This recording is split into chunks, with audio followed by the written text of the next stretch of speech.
السلام علیکم ناظرین، میں ہوں محمد شہزاد اور آپ دیکھ رہے ہیں میرے یوٹیوب چینل۔ ناظرین، اعتزاز احسن نگران حکومت کے مینڈیٹ کے بارے میں اہم گفتگو کر رہے ہیں جو ہم آپ کو سنوانے جا رہے ہیں۔ ان کو نگرانوں کو کسی کو چیلنج کرنا چاہیے تھا، کوئی پارٹی یا کوئی جماعت ان کو باقاعدہ چیلنج کرتی ہے عدالت میں کہ ان کا کیا مینڈیٹ ہے، یہ خرچے بھی کیے آ رہے ہیں اور پوسٹنگ ٹرانسفرز کر رہے ہیں، کمٹ کر رہے ہیں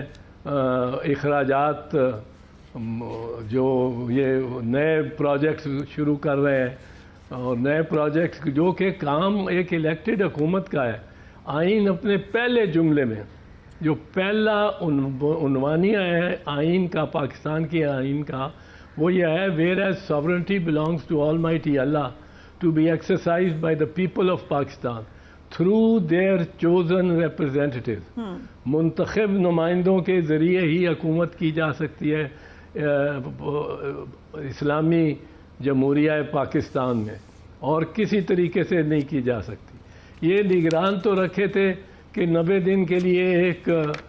ٹچ بٹن ہو جائیں رستے، مطلب ہے جوڑے رکھے ہوں اتنی دیر تک جب تک نئے نہیں آ جاتے، سیٹ وارمرز ان کو کہا جا سکتا ہے۔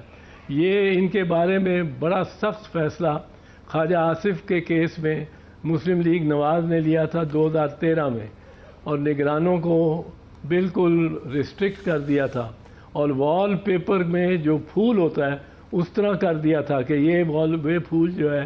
یہ چیف منسٹر ہے، یہ پھول ایجوکیشن منسٹر ہے، یہ پھول ہیلتھ منسٹر ہے، اور ان کے کوئی اختیار نہیں تھے، ہلنے جلنے کے بھی ان کی کوئی اتنی سخت اور طاقت نہیں تھی۔ لیکن انہوں نے کوشش کی ہے ایک لا بنا کے، جو حکومت تھی پچھلی، ایک لا بنا کے نگرانوں کو بہت با اختیار کیا ہے۔ اسی سے محسوس ہوتا تھا کہ یہ 90 دن کے اوپر لے جانے کو جسٹیفائی کریں گے کہ اب نگرانوں کو چونکہ با اختیار ہیں، اس لیے وہ گورنمنٹ بائی دی پیپل ہونے کی ضرورت نہیں ہے، تو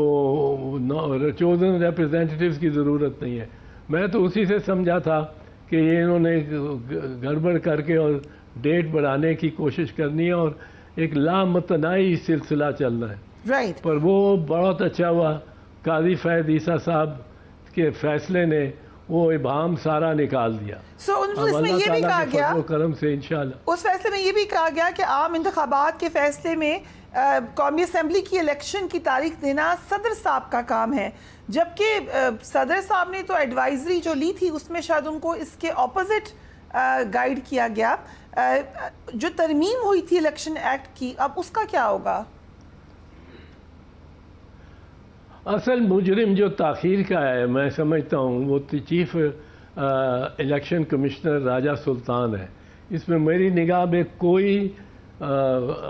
کوئی کسی قسم کا ابہام نہیں ہے، شک نہیں ہے کہ اس نے جرم کیا ہے۔ اس کی وجہ یہ ہے کہ آپ خود ہی سوچ لیں کہ پہلے دن جب پنجاب کی الیکشن یا خیبر کی الیکشن کے بارے میں وہ سپریم کورٹ میں اس نے بیان دیا تو انہوں نے کہا کہ جب کہیں گے آپ سپریم کورٹ کو کہ آپ جو سی ڈیٹ کہیں گے اس پہ ہم کرا دیں گے، ہم تیار ہیں۔ پھر انہوں نے اس سے مکر گئے اور کہا کہ وہ 22 ارب روپے فائنانس منسٹری نہیں دے رہی، رینجرز نہیں دے رہا، انٹیریئر منسٹر، اور فوج نہیں دے رہا، defence minister. Under the constitution جب یہ عبوری دور آتا ہے نگرانوں کا آئین کے تحت، تو چیف الیکشن کمشنر کے پاس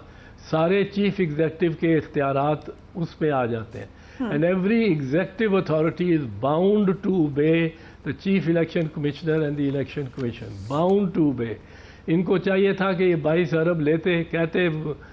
اسحاق ڈار فائنانس منسٹر کو کہ ہمیں پہنچاؤ، ہمیں دو 22 ارب، ہم نے یہ الیکشن کرانے ہیں پنجاب کے اور خیبر کے۔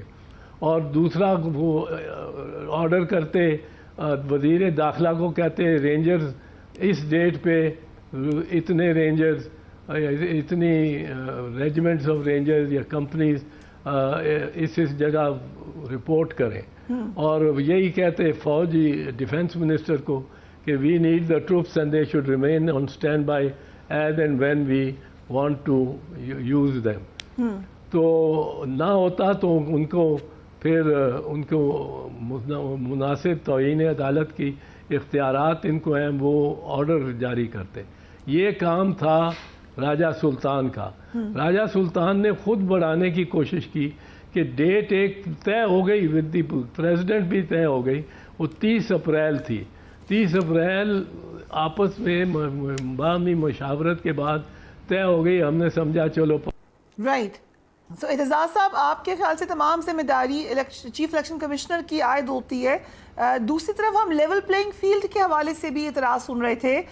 اس کے حوالے سے بھی کہا گیا کہ چیف الیکشن کمشنر نے یہ کہا کہ تمام جماعتوں کو لیول پلینگ فیلڈ دینے کی ذمہ داری الیکشن شیڈیول جاری ہونے کے بعد آئے گی. بٹ ادھر الیکشن اناؤنس ہوئے, ادھر ہم نے دیکھا کہ پھر پی ٹی آئی کی گرفتاریاں شروع ہو گئی. انفیکٹ اس وقت تو پی ٹی آئی میں ہے بھی نہیں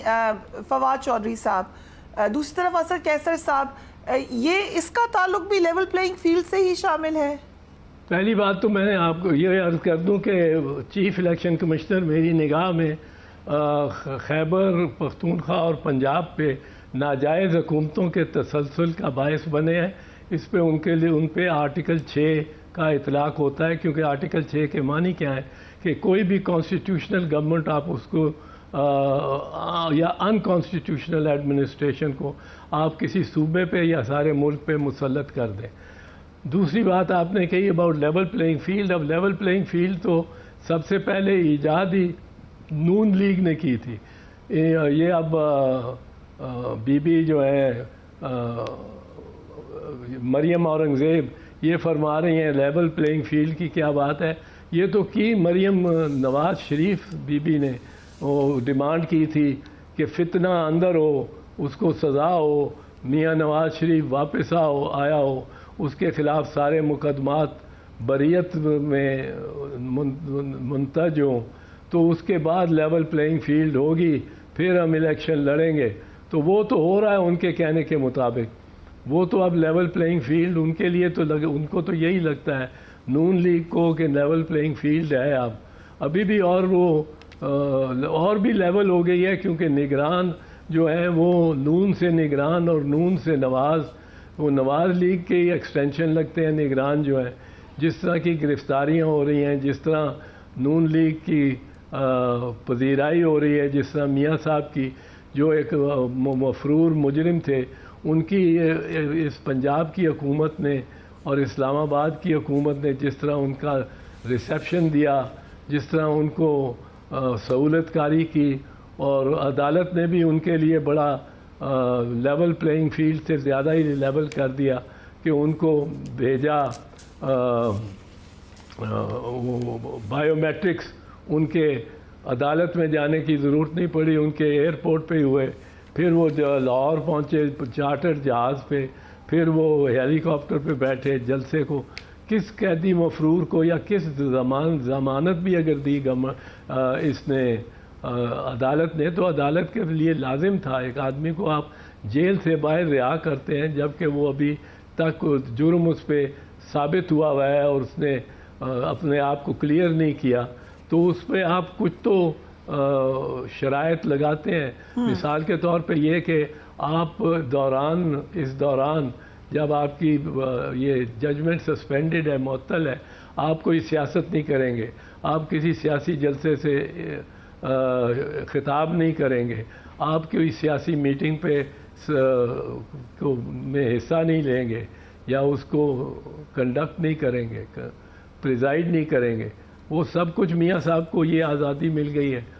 لیول پلینگ فیلڈ تو صرف اور صرف نون لیگ کے لیے ہے. ایک اور جو سب سے اہم معاملہ ہے, جو مرضی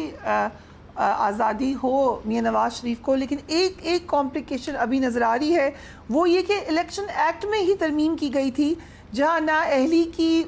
مدت کا تعین نہیں ہوا وہاں نااہلی 5 سال کی ہوگی, جبکہ نواز شریف آئین کے آرٹیکل 62(1)(f) کے تحت نااہل ہوئے, جس کی تشریح سپریم کورٹ نے کی تھی کہ یہ فار لائف ہوگی. اب جب ہم نے صدر والے معاملے میں بھی دیکھا ہے کہ آئینی ترمیم کو اتنی اہمیت نہیں دی گئی,